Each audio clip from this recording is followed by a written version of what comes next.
नितिन की बात सुनने के बाद में आसना ने अपना सिर हिला दिया और उसने कहा, मुझे वास्तव में यह तो यकीन नहीं है कि वह एक जहर मास्टर है, लेकिन वास्तव में वह बहुत ही ज्यादा डरावना है, क्योंकि शाही परिवार के अलावा किसी बाहरी व्यक्ति को इस तरह से राजा का पद से सम्मानित करना यह एक असामान्य बात थी। इसी वजह से यह तो स्वाभाविक था कि राजा भद्र के राजा बन जाने की वजह से बहुत से लोगों को उसका राजा बनना पसंद नहीं आया होगा। इसी वजह से उन्होंने विद्रोह करने की कोशिश की।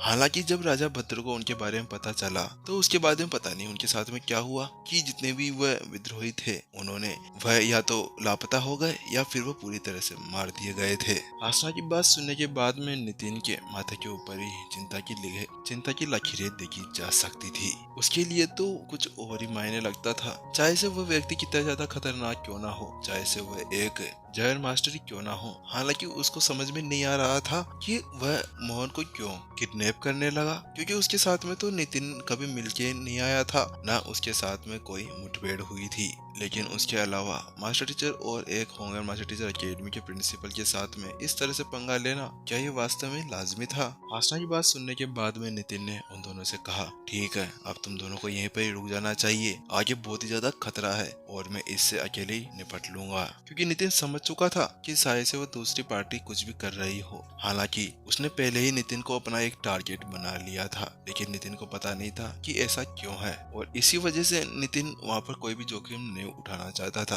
वह उन दोनों को अपने साथ में तो बिल्कुल भी नहीं ले जा सकता था। नितिन की बात सुनने के बाद में सिमर ने कहा, नहीं नहीं मास्टर, आप मेरे टीचर है, मैं आपको वहाँ पर अकेले नहीं जाने दे सकती, मैं आपका मरते दम तक वहाँ पर साथ दूंगी। उसके बाद में हासना भी बोल पड़ती है और वो कहती है, नितिन, मैं भी तुम्हें अकेले नहीं जाने देने वाली, मैं भी तुम्हारे साथ में जाने वाली हूँ। अब दोनों नितिन के पीछे ऐसे हाथ धोकर पड़ जाते हैं, जिसकी वजह से नितिन ने भी अपना सिर हिला दिया, क्योंकि वह जानता था कि वह उनसे तो बिल्कुल भी नहीं जीत पाएगा। इसके बाद में वह कहता है, ठीक है, तुम मेरे साथ में चल सकते हो, लेकिन मेरी एक शर्त है, तुम्हें पहले यह गोली खानी होगी, ये तुम्हारे लिए जहर से बचने के लिए एक एंटीडोट है। नितिन ने अपने स्टोरी के अंदर से एक नॉर्मल सी पिल बाहर निकाल ली थी। हालांकि वह पिल बिल्कुल नॉर्मल थी, उसके अंदर कोई भी ऐसी चीज नहीं थी, लेकिन उसने अपनी स्वर्ग की साफ एनर्जी उसके अंदर डाल दी थी, जिसकी वजह से कोई भी जहर उनका कुछ भी नहीं बिगाड़ पाता। वहीं दूसरी तरफ उस गोली को अपने सामने देखकर दोनों परेशान हो गए और वह उस गोली को खाने से मना कर रहे थे, लेकिन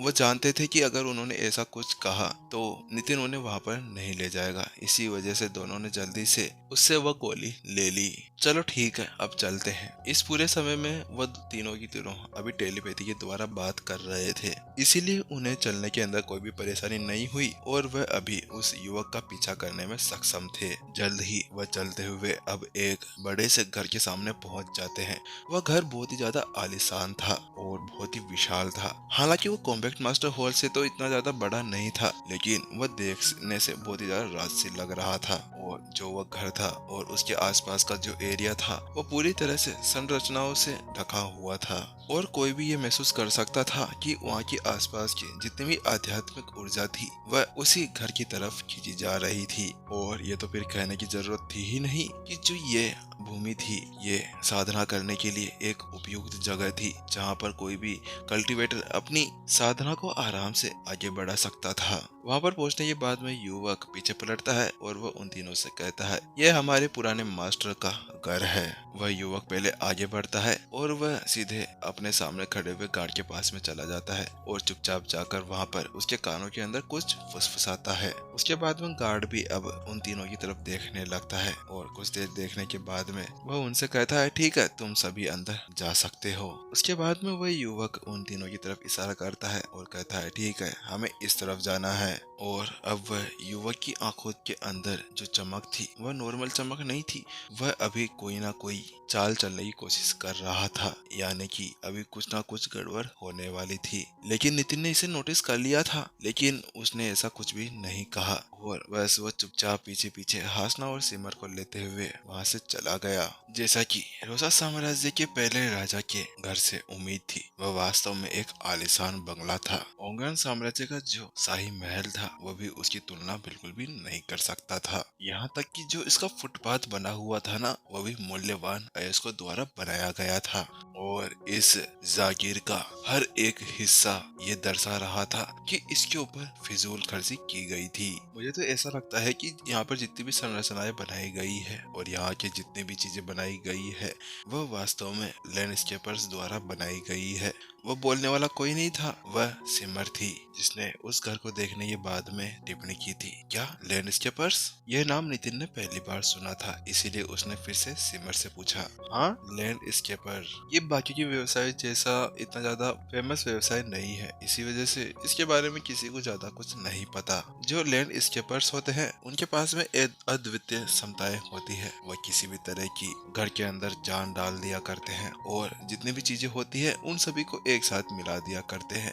कोई बोल ही नहीं सकता कि ये एक अलग तरह से बनाई गई है। यहाँ पर जितनी भी संरचनाएं बनाई गई है वह सभी एक दूसरे से मिलती जुलती है, यानी कि वह एक दूसरे के साथ में कनेक्शन रखती है। सिमर ने बताया। सिमर के बताने के बाद में नितिन अब हासना की तरफ देखने लगा, लेकिन हासना के चेहरे के ऊपर भी ऐसे कंफ्यूजन थी। उसने सिर हिला दिया। अरे अरे, आप मेरी तरफ ही देख रहे हैं? मुझे भी इस व्यवसाय के बारे में कुछ भी नहीं पता, मैंने तो इसके बारे में सुना भी नहीं है। अरे आपको कैसे पता होगा? इसके बारे में तो पुराने अभिलेखों के अंदर लिखा हुआ था और मैंने किसी दिन इसके बारे में पढ़ लिया था। सिमर ने हंसते हुए उन्हें जवाब दिया। ऐसा कहा जाता है जो लैंडस्केपर्स हुआ करते थे वह उस भौतिक जगह को पूरी तरह से देखकर उनके भूभाग को अच्छी तरह से निरीक्षण कर ही इस तरह की चीजें और इस तरह की संरचनाएं बनाई जाती थी ताकि आसपास का पूरा एरिया पूरी तरह से सेफ हो जाए। और अगर किसी लैंडस्केपर द्वारा किसी घर को बनाया जाता है और उसकी सुरक्षा को भी तय किया जाता है तो जो उसकी सुरक्षा होती है वह कई गुना बढ़ जाती है। लेकिन ये कहने की बात नहीं है कि ये जो व्यवसाय है ये एक दुर्लभ व्यवसाय है और इसकी जो विरासतें हैं और इसके बारे में जो जानकारी है वो पूरी भी नहीं है, इसीलिए मैं इसके बारे में ज्यादा कुछ नहीं जानती। बस वो तो क्या बोलते, मैंने इसको देखा और आसपास की जितनी भी संरचनाएं हैं और आसपास में जितनी भी चीजें बनी हुई है उन सभी को देखकर मैंने इसके बारे में बता दिया। सिमर की वो बात सुनने के बाद में नितिन ने भी सिर हिला दिया। हाँ, वास्तव में तुम सही कह रही हो, क्योंकि यहाँ पर जितनी भी चीजें हैं वो वास्तव में एक दूसरे से जुड़ी हुई है। क्योंकि एक 7 स्टार फॉर्मेशन मास्टर और अपनी आई ऑफ इनसाइट को सक्रिय करते हुए वह आराम से इसके बारे में बता सकता था। क्योंकि जब वह होंगयुआन साम्राज्य के शाही महल के अंदर गया था तो वहाँ पर उसने बहुत सारी फॉर्मेशंस देखी थी। हालांकि वह सभी फॉर्मेशन इससे बहुत ज्यादा अलग थी क्योंकि उन्हें मैनुअली एक्टिवेट किया जाता था, यानी कि एक ही फॉर्मेशन को एक ही समय के ऊपर एक्टिवेट किया जा सकता था और वह केवल एक ही बार में अटैक किया करती थी। हालांकि यहाँ पर कुछ और ही था। यहाँ पर अगर एक फॉर्मेशन को एक्टिवेट किया जाता है तो उसके साथ में सारी फॉर्मेशंस उसके साथ में ही एक्टिवेट हो जाएगी। कहने का मतलब यह है कि एक फॉर्मेशन को छेड़ो तो पूरी फॉर्मेशन उसके पीछे हाथ धोकर पड़ जाएगी, चाहे से फिर वो कहीं पर भी चला जाए। और इसके अलावा कोई भी दूर से ही उसको एक्टिवेट कर सकता था। जहाँ पर वो तीनों इसी तरह से बातें कर रहे थे कि अचानक से उन्हें तेज कदमों की आहट सुनाई देने लगती है और अब अचानक से उनके सामने सैनिक आ जाते हैं। उन सभी के हाथों के अंदर भाले थे और वह देखने से बहुत ज्यादा ऊंचे कद के थे। पलक झपकते ही उन्होंने नितिन और उसके साथियों को पूरी तरह से घेर लिया था। अचानक से एक आवाज आती है। बच्चे, तुम थोड़ी देर पहले बहुत ही ज्यादा अहंकार के अंदर थे ना, तुमने मुझे चोट भी पहुंचाई थी। तुमने देखो मेरी कितनी बुरी हालत कर दी थी। वह कहने वाला कोई और नहीं था, वह वही युवक था जो थोड़ी देर पहले नितिन से बहुत बुरी तरह से मार खाया था। उसके बाद में वह जल्दी से अपने सैनिकों के पीछे चला जाता है और वह उन सभी की कहता है, सैनिकों, आज इन सभी को बता दो कि वह कहाँ पर आए हैं। वह इस राजा भद्र के घर के अंदर हैं और इन्हें इनकी औकात याद दिला दो। भीड़ के पीछे छुपते हुए वह काले लबादे वाला युवक उन सभी सैनिकों को ऑर्डर देता है कि जिस समय उसको ये आदेश दिया गया था कि वह वहां पर इस युवक को बुलाने के लिए जा रहा था तो उसे ऐसा लगा था कि उसको यहाँ पर बुलाना उसके लिए बहुत ज्यादा आसान होगा। लेकिन उसने ऐसा कभी भी नहीं सोचा था कि लगभग उसे पीट पीट कर मौत के दरवाजे तक खींच लिया जाएगा। और उस समय केवल वह कुछ नहीं कर सकता था क्योंकि वह जानता था कि अकेला वह उसका कुछ भी नहीं बिगाड़ पाएगा। इसी वजह से उस समय केवल वह अपने गुस्से को दबा सकता था और यहाँ पर उसे ला सकता था। और इसी वजह से जब वह उस दरवाजे के पास में पहुंचा था तो वहाँ के गार्ड को उसने पहले ही संकेत दे दिया था कि वह आगे अपने गार्ड्स को रख दे ताकि वह उसकी कुछ मदद कर सके। उसका ऑर्डर सुनते ही अब वह सभी सैनिक आगे बढ़ने लगे और उनके आगे बढ़ने से जो उनके नीचे के कंकड़ थे वो पूरी तरह से हिलने लगे थे। लेकिन जैसे उन्होंने कोई हरकत की, अचानक से जाके वो फॉर्मेशंस थी अब वह सभी भी एक्टिवेट हो गई थी और उनके साथ में वो फॉर्मेशन नितिन के दोस्तों के ऊपर अब एक साथ दबाव डालने लगी थी। और यहीं पर इसी सस्पेंस के साथ में ये एपिसोड को भी खत्म करते हुए इसका नेक्स्ट एपिसोड आपको शाम को देखने को मिलेगा। और गाइस इसी सीक्वेंस के अंदर आपको एपिसोड मिलेंगे, ठीक है। और गाइस नीचे मत बोलना कि एक साथ डालने के लिए, क्योंकि गाइस इसके साथ में मेरे को कुछ मिलता नहीं है और इसके अलावा मुझे दूसरा चैनल भी देखना पड़ता है उसी वजह से, ठीक है। और गाइस यार मैंने आप लोगों को बोला था कि मैं एप्स दूंगा, तो बस मैं आप लोग कमेंट बता दीजिए कि मैं दूं या नहीं दूं, क्योंकि यार अगर आप करोगे तो मेरे को भी थोड़ा बहुत मिलेगा, ठीक है। जिससे क्या बोलते हैं मेरा भी हो जाएगा और जो अपना थोड़ा बहुत खर्चा आता है जैसे कि बैलेंस वगैरह का ये छोटा मोटा खर्चा चल जाए, ठीक है, ताकि मैं अपने घर वालों को भी बता सकूँ कि भाई हाँ अर्निंग हो रही है इसी वजह से, ठीक है। चलो गाइस फिर हम इसकी नेक्स्ट स्टोरी स्टार्ट करेंगे शाम को और उसके अंदर पता चलेगा कि क्या हाल होता है अब उस युवक का और उस सैनिक का और राजा भद्र अब कहाँ पर रोते हुए जाता है।